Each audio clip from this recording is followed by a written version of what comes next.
Hey, all right, so this is just a quick update before lights out at the hospital in Roncesvalles. Day one is complete.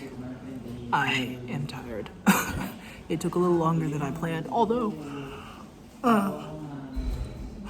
Strava says that my moving time was actually 7.5 hours, which is wild because the actual time it took me, I left Saint-Jean-Pied-de-Port at about 7:45, 7:30, 7:40. It was like 7:45 this morning, and I got here at 6:30, so it was almost 11 hours basically.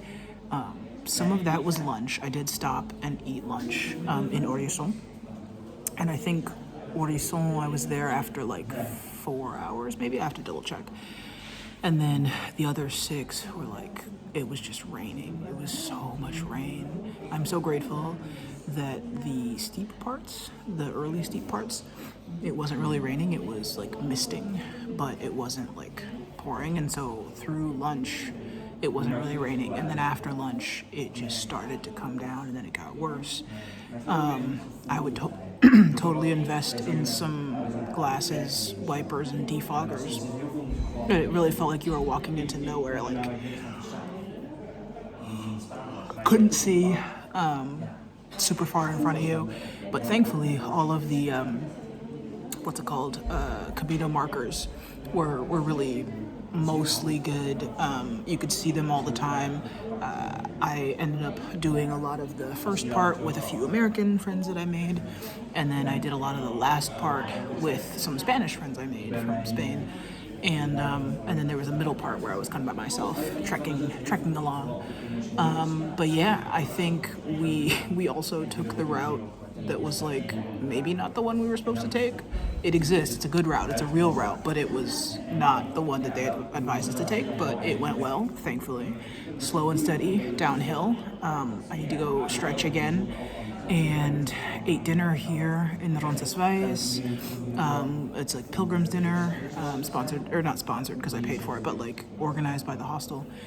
And then took an amazing hot shower and am getting ready to bunk down for the night. Word on the street is that they shut the lights out at 10 and then like wake everybody up at 6 with like music and an alarm. So we'll see how that goes.